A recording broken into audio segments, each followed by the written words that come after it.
Mr. Speaker, Mr. President, distinguished members of the Congress, honored guests, and fellow citizens. Once again, in keeping with time-honored tradition, I have come to report to you on the State of the Union. And I'm pleased to report that America is much improved. And there's good reason to believe that improvement will continue through the days to come.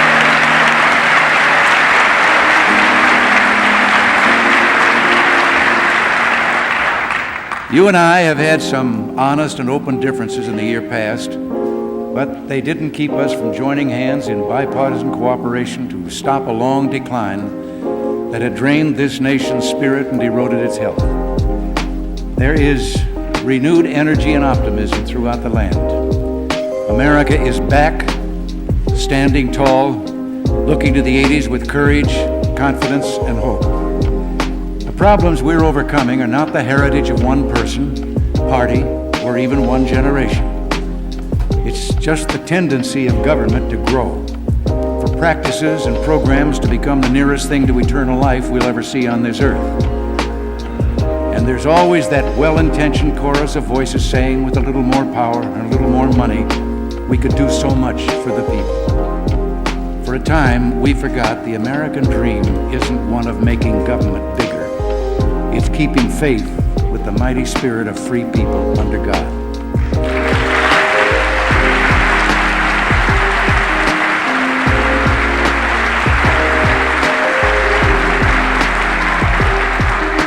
As we came to the decade of the 80s, we faced the worst crisis in our post-war history. In the 70s, there were years of rising problems and falling confidence. There was a feeling government had grown beyond the consent of the government. Families felt helpless in the face of mounting inflation and the indignity of taxes that reduced rewards for hard work, thrift, and risk-taking. All this was overlaid by an ever-growing web of rules and regulations. On the international scene, we had an uncomfortable feeling that we'd lost the respect of friend and foe. Some questioned whether we had the will to defend peace and freedom. But America is too great for small dreams. There was a hunger in the land for a spiritual revival, if you will, a crusade for renewal. The American people said, let us look to the future with confidence, both at home and abroad. Let us give freedom a chance. Americans were ready to make a new beginning, and together we have done it. We're confronting our problems one by one. Hope is alive tonight for millions of young families and senior citizens set free from unfair tax increases and crushing inflation. Inflation has been beaten down from 12.4 to 3.2%, and that's a great victory for all the people.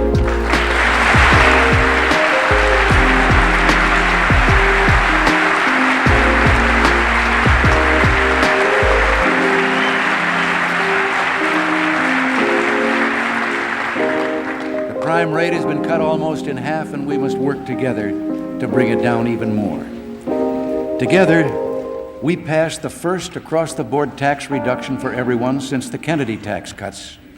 Next year, tax rates will be indexed, so inflation can't push people into higher brackets when they get cost of living pay raises. Government must never again use inflation to profit at the people's expense.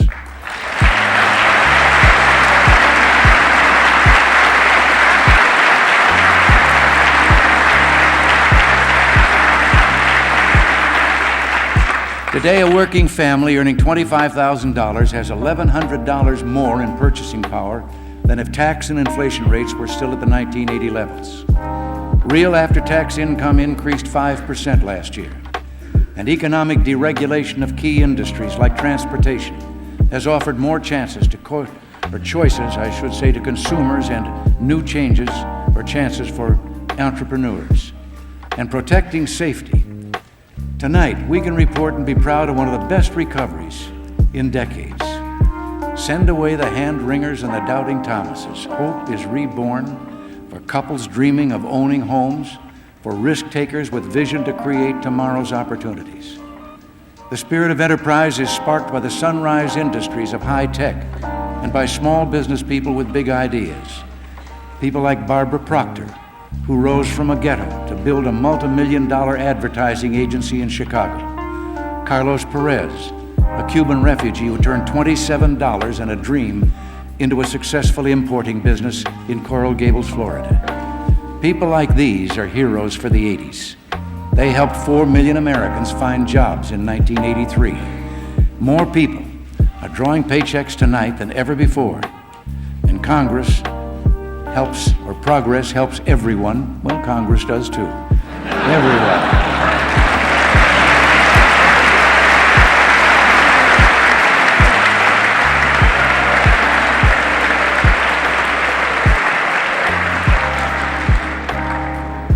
In 1983, women filled 73% of all the new jobs in managerial, professional, and technical fields.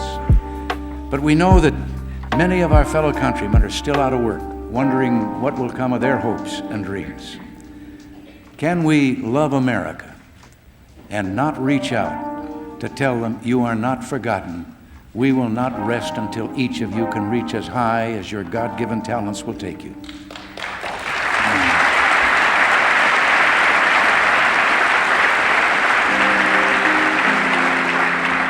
The heart of America is strong.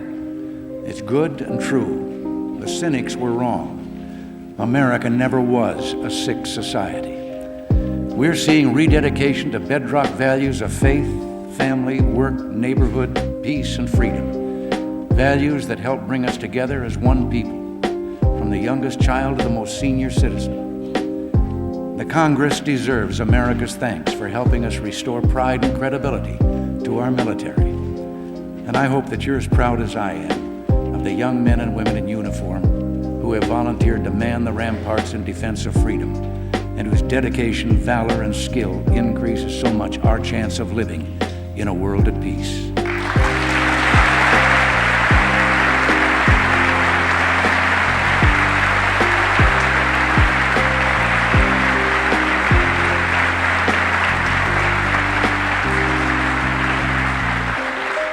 People everywhere hunger for peace and a better life.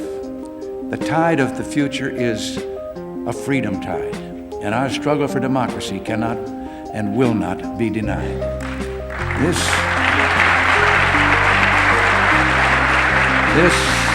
This nation champions peace that enshrines liberty, democratic rights, and dignity for every individual. America's new strength, confidence, and purpose are carrying hope and opportunity far from our shores. A world economic recovery is underway. It began here. We've journeyed far, but we have much farther to go. Franklin Roosevelt told us 50 years ago this month, civilization cannot go back. Civilization must not stand still. We have undertaken new methods. It is our task to perfect, to improve, to alter when necessary, but in all cases, to go forward.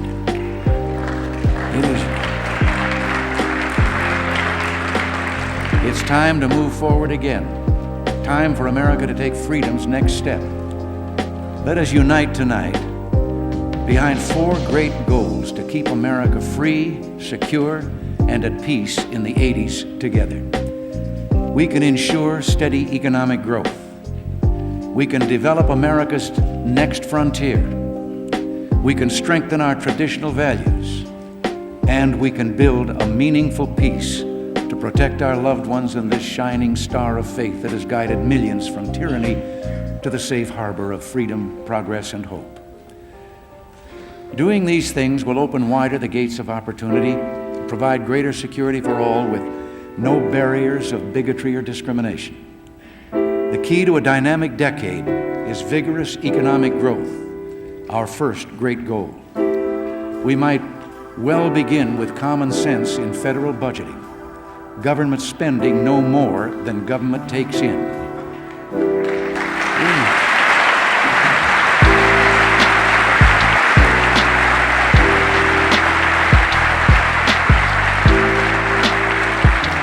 We must bring federal deficits down.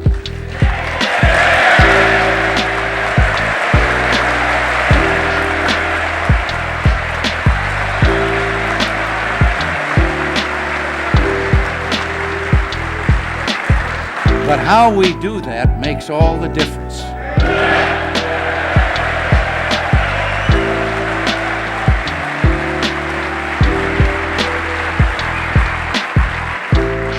We can begin by limiting the size and scope of government.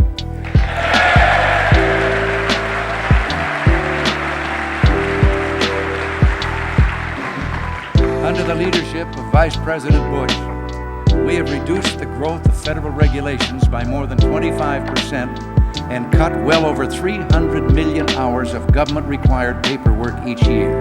This will save the public more than $150 billion over the next 10 years.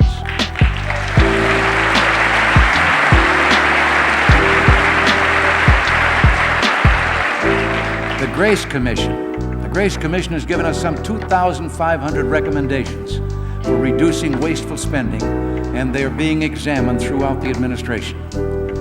Federal spending growth has been cut from 17.4% in 1980 to less than half of that today, and we have already achieved over $300 billion in budget savings for the period of 1982 to 86. But that's only a little more than half of what we sought. Government is still spending too large a percentage of the total economy.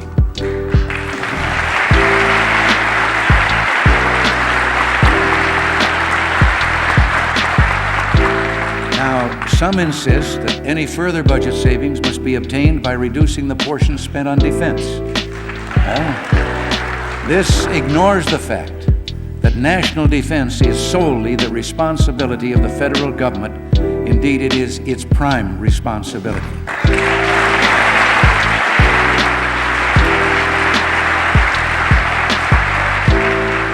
And yet, defense spending is less than a third of the total budget. During the years of President Kennedy and the years before that, defense was almost half the total budget. And then came several years in which our military capability was allowed to deteriorate to a very dangerous degree.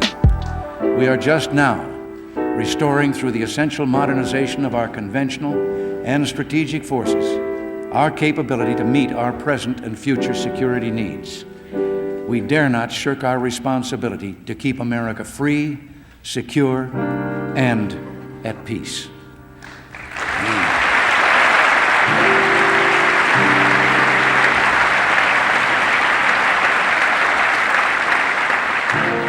The last decade saw domestic spending surge literally out of control, but the basis for such spending had been laid in previous years.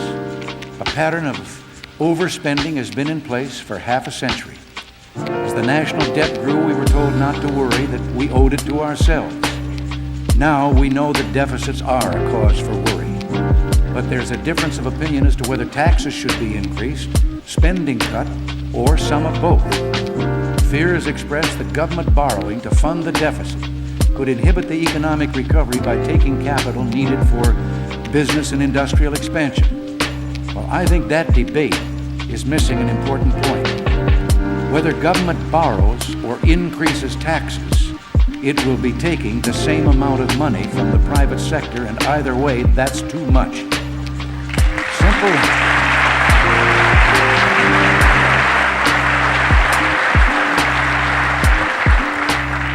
Simple fairness dictates that government must not raise taxes on families struggling to pay their bills.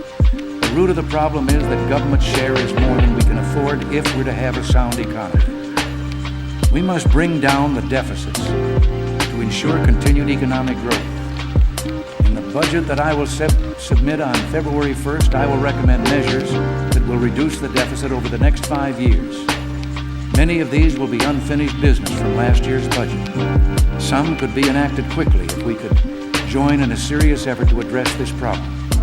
I spoke today with Speaker of the House O'Neill, Senate Majority Leader Baker, Senator Minority Leader Byrd, and House Minority Leader Michael. I asked them if they would designate congressional representatives to meet with representatives of the administration to try to reach prompt agreement on a bipartisan deficit reduction plan. I know it would take a long, hard struggle to agree on a full-scale plan, so what I have proposed is that we first see if we can agree on a down payment. Now, I believe there is basis for such an agreement. one that could reduce the deficits by about $100 billion over the next 3 years. We could focus on some of the less contentious spending cuts that are still pending before the Congress. These could be combined with measures to close certain tax loopholes, measures that the Treasury Department has previously said to be worthy of support. In addition, we could examine the possibility of achieving further outlay savings based on the work of the Grace Commission. If the congressional leadership is willing, my representatives will be prepared to meet with theirs at the earliest possible time. I would hope the leadership might agree on an expedited timetable in which to develop and enact that down payment. But a down payment alone is not enough to break us out of the deficit problem. It could help us start on the right path, yet we must do more. So I propose that we begin exploring how together we can make structural reforms to curb the built-in growth of spending. I also propose improvements in the budgeting process. Some 43 of our 50 states grant their governors the right to veto individual items in appropriation bills without having to veto the entire bill. California is one of those 43 states. As governor, I found this line item veto was a powerful tool against wasteful or extravagant spending. It works in 43 states. Let's put it to work in Washington for all the people.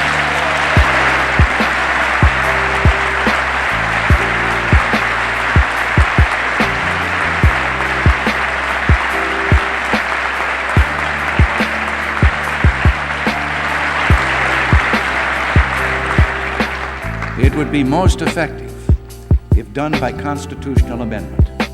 The majority of Americans approve of such an amendment, just as they and I approve of an amendment mandating a balanced federal budget.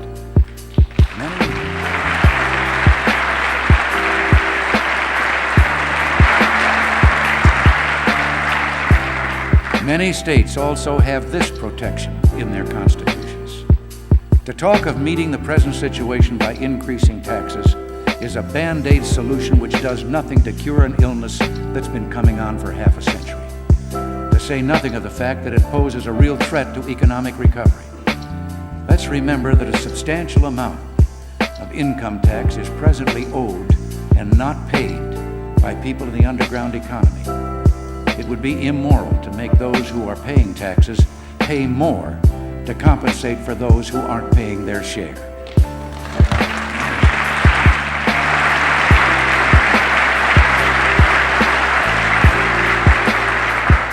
There's a better way.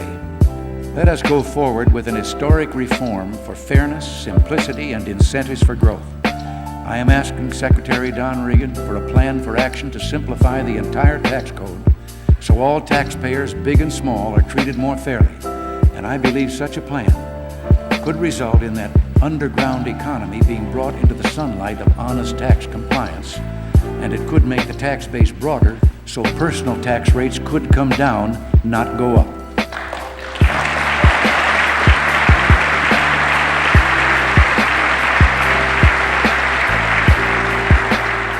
I've asked that specific recommendations consistent with those objectives be presented to me by December 1984.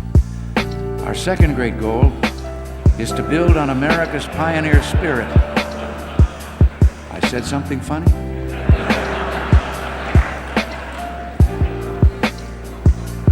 I said America's next frontier, and that's to develop that frontier. A sparkling economy spurs initiatives, sunrise industries, and makes older ones more competitive.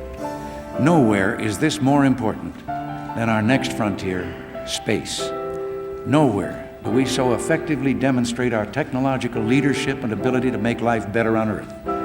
The space age is barely a quarter of a century old, but already we've pushed civilization forward with our advances in science and technology. Opportunities and jobs will multiply as we cross new thresholds of knowledge and reach deeper into the unknown. Our progress in space, taking giant steps for all mankind, is a tribute to American teamwork and excellence. Our finest minds in government, industry, and academia have all pulled together, and we can be proud to say we are first, we are the best, and we are so because we're free.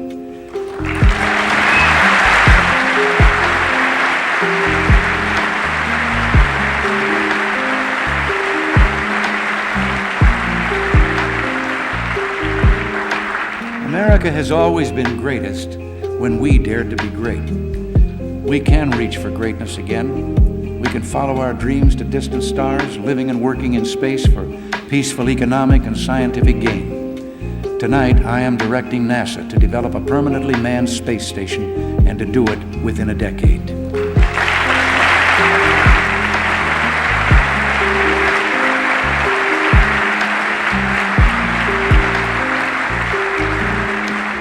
A space station will permit quantum leaps in our research in science, communications, in metals, and in life-saving medicines which can be manufactured only in space. We want our friends to help us meet these challenges and share in their benefits.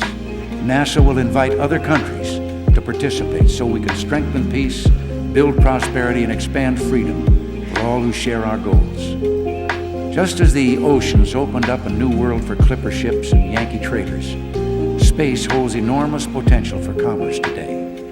The market for space transportation could surpass our capacity to develop it. Companies interested in putting payloads into space must have ready access to private sector launch services.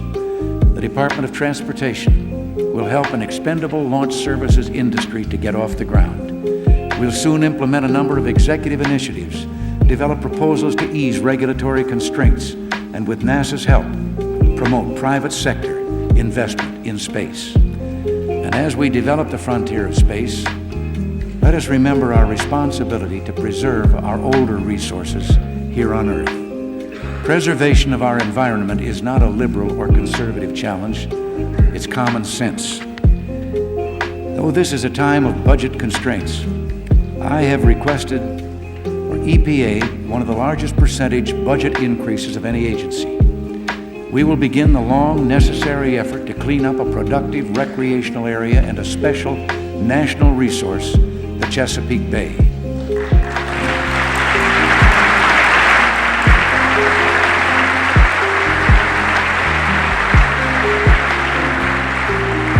To reduce the threat posed by abandoned hazardous waste dumps, EPA will spend $410 million, and I will request a supplemental increase of $50 million. And because the Superfund law expires in 1985, I've asked Bill Ruckelshaus to develop a proposal for its extension, so there will be additional time to complete this important task.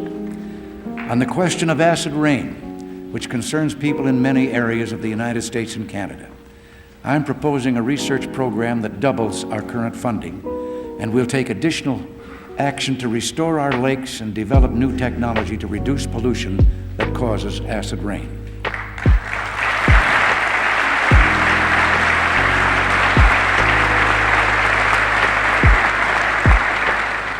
We have greatly improved the conditions of our natural resources. We'll ask the Congress for $157 million beginning in 1985 to acquire new park and conservation lands. The Department of the Interior will encourage careful, selective exploration and production on our vital resources in an exclusive economic zone within the 200-mile limit off our coasts, but with strict adherence to environmental laws and with fuller state and public participation. But our most precious resources, our greatest hope for the future, are the minds and hearts of our people, especially our children. We can help them build tomorrow by strengthening our community of shared values. This must be our third great goal. For us, faith, work, family, neighborhood, freedom, and peace are not just words. They're expressions of what America means, definitions of what makes us a good and loving people. Families stand at the center of our society, and every family has a personal stake in promoting excellence in education. Excellence does not begin in Washington. A 600% increase in federal spending on education between 1960 and 1980 was accompanied by a steady decline in scholastic aptitude test scores. Excellence must begin in our homes and neighborhood schools, where it's the responsibility of every parent and teacher and the right of every child. Our children come first, and that's why I established a bipartisan National Commission on Excellence in Education to help us chart a common sense course for better education. And already, communities are implementing the Commission's recommendations. Schools are reporting progress in math and reading skills, but we must do more to restore discipline to schools, and we must encourage the teaching of new basics, reward teachers of merit, enforce tougher standards, and put our parents back in charge.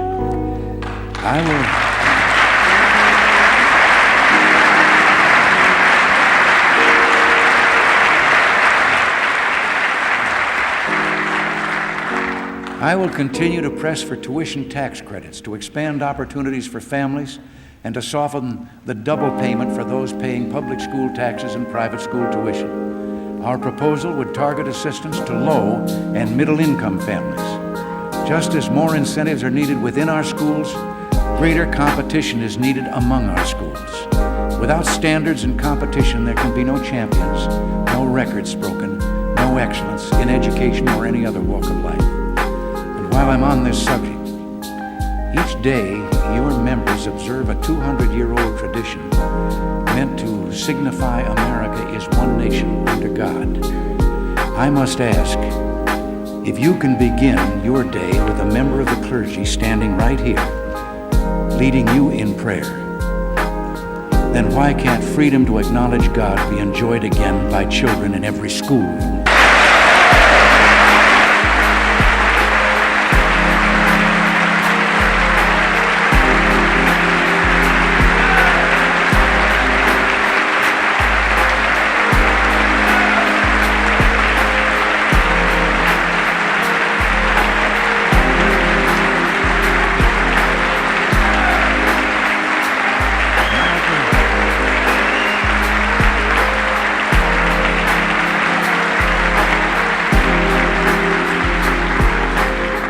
America was founded by people who believed that God was their rock of safety. He is ours. I recognize we must be cautious in claiming that God is on our side, but I think it's all right to keep asking if we're on His side.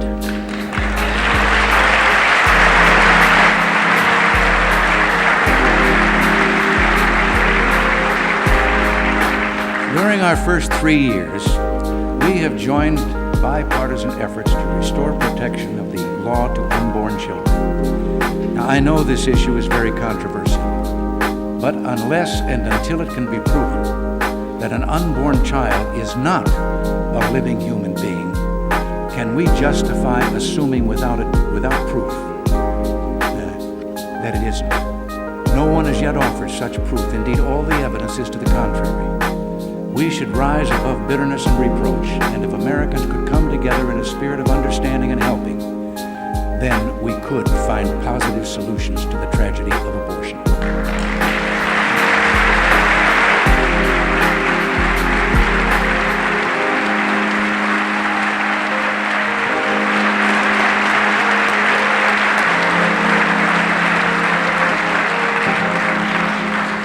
Economic recovery, better education, rededication to values all show the spirit of renewal gaining the upper hand. And all will improve family life in the 80s. But families need more. They need assurance that they and their loved ones can walk the streets of America without being afraid. Parents need to know their children will not be victims of child pornography and abduction. This year, we will intensify our drive against these and other horrible crimes like sexual abuse and family violence. Already, our efforts to crack down on career criminals, organized crime, drug pushers, and to enforce tougher sentences and paroles are having effect. In 1982, the crime rate dropped by 4.3%, the biggest decline since 1972. Protecting victims is just as important as safeguarding the rights of defendants. Opportunities for all Americans.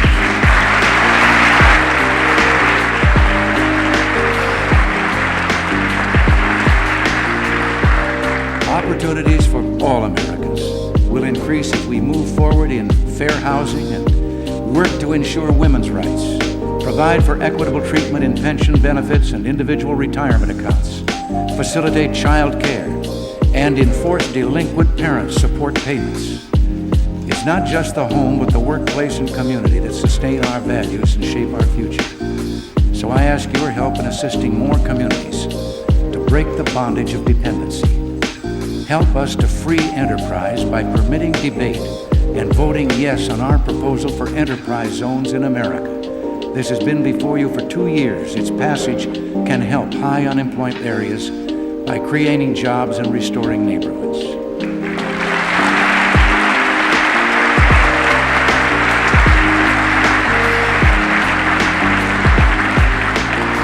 A society bursting with opportunities, reaching for its future with confidence, sustained by faith, fair play, and a conviction that good and courageous people will flourish when they're free.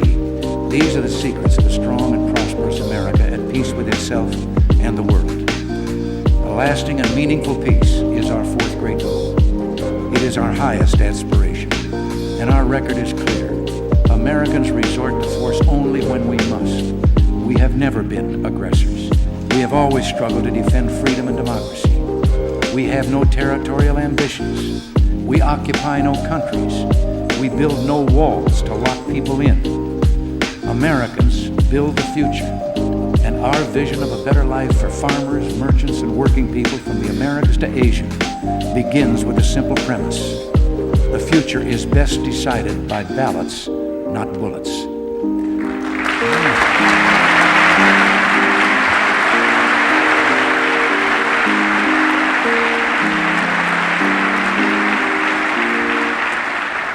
Governments which rest upon the consent of the governed do not wage war on their neighbors.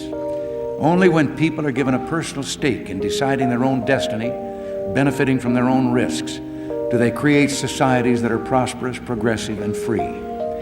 Tonight, it is democracies that offer hope by feeding the hungry, prolonging life, and eliminating drudgery. When it comes to keeping America strong, free, and at peace, there should be no Republicans or Democrats, just patriotic Americans. We can decide the tough issues not by who is right, but by what is right. Together, we can continue to advance our agenda for peace. We can establish a more stable basis for peaceful relations with the Soviet Union, strengthen allied relations across the board, achieve real and equitable reductions in the levels of nuclear arms, reinforce our peacemaking efforts in the Middle East, Central America, and Southern Africa. Assist developing countries, particularly our neighbors in the Western Hemisphere, and assist in the development of democratic institutions throughout the world. The wisdom of our bipartisan cooperation was seen in the work of the Scowcroft Commission, which strengthened our ability to deter war and protect peace. In that same spirit, I urge you to move forward with the Henry Jackson Plan to implement the recommendations of the Bipartisan Commission on Central America.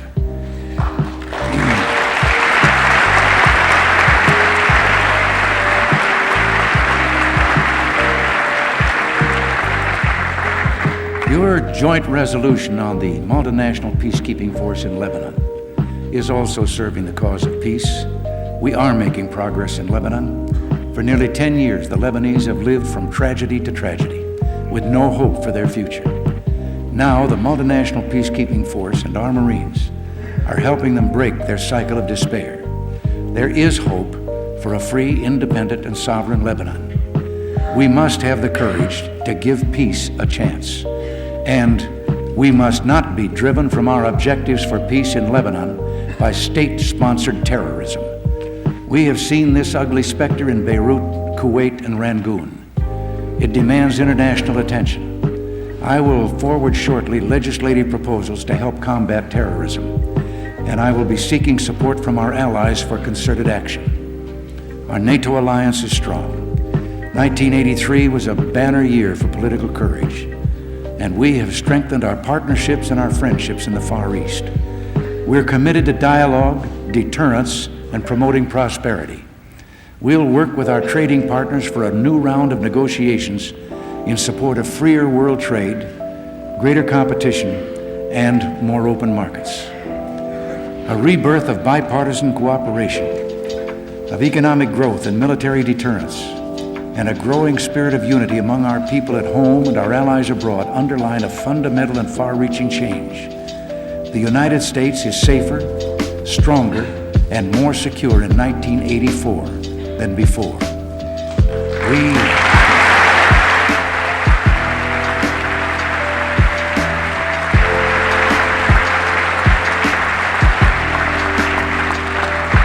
We can now move with confidence to seize the opportunities for peace, and we will.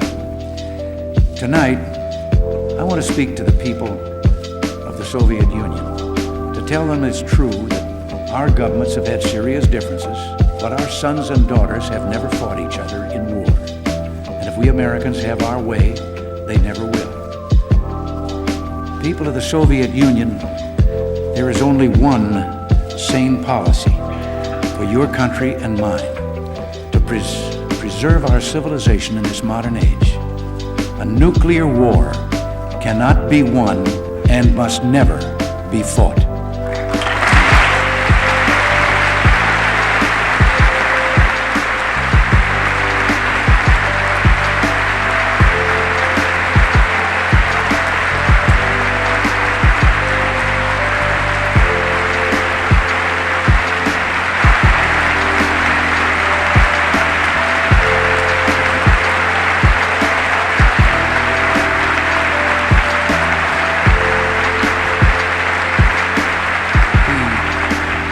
The only value in our two nations possessing nuclear weapons is to make sure they will never be used. But then, would it not be better to do away with them entirely?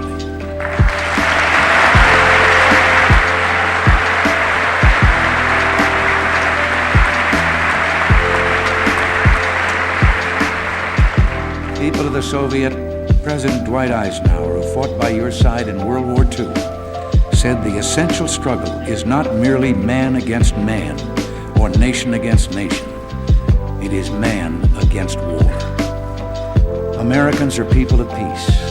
If your government wants peace, there will be peace. We can come together in faith and friendship to build a safer and far better world for our children and our children's children. And the whole world will rejoice. That is my message to you. Someday,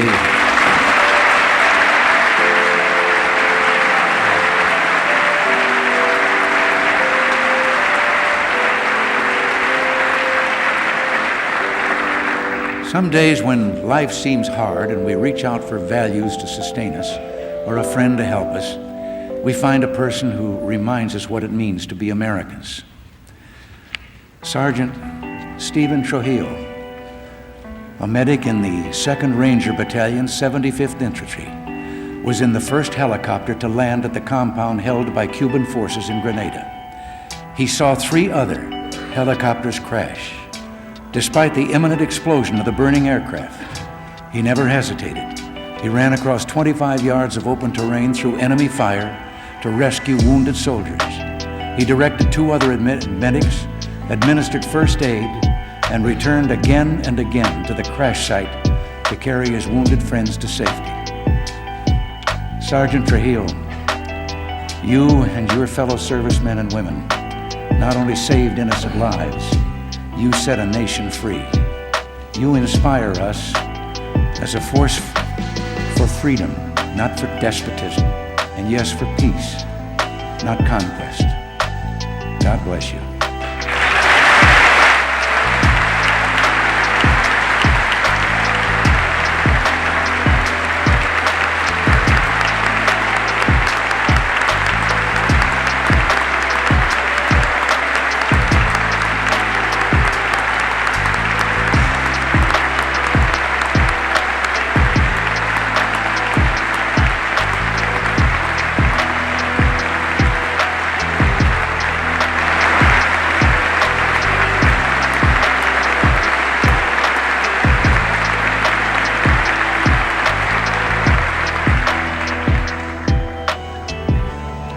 And then there are unsung heroes, single parents, couples, church and civic volunteers.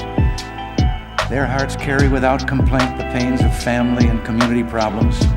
They soothe our sorrow, heal our wounds, calm our fears, and share our joy. A person like Father Ritter is always there. His Covenant House programs in New York and Houston provide shelter and help to thousands of frightened and abused children each year. The same is true of Dr. Charles Carson. Paralyzed in a plane crash, he still believed nothing is impossible. Today in Minnesota, he works 80 hours a week without pay, helping pioneer the field of computer-controlled walking.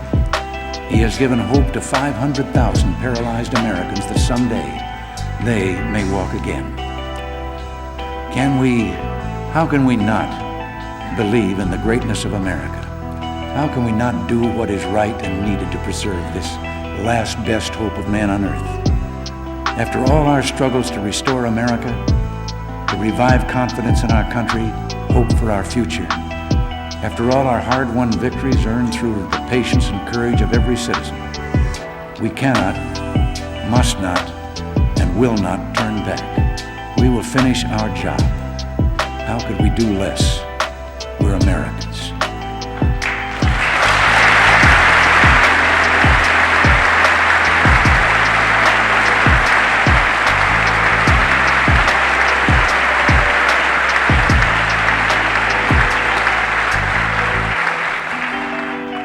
Carl Sandburg said, "I see America not in the setting sun of a black night of despair.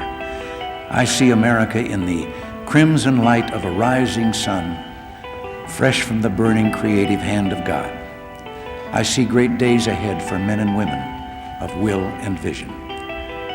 I've never felt more strongly that America's best days and democracy's best days lie ahead. We're a powerful force for good. With faith and courage, we can perform great deeds and take freedom's next step. And we will. We will carry on the tradition of a good and worthy people who have brought light where there was darkness, warmth where there was cold, medicine where there was disease, food where there was hunger, and peace where there was only bloodshed. Let us be sure that those who come after will say of us in our time, that in our time we did everything that could be done. We finished the race, we kept them free, we kept the faith. Thank you very much. God bless you, and God bless America."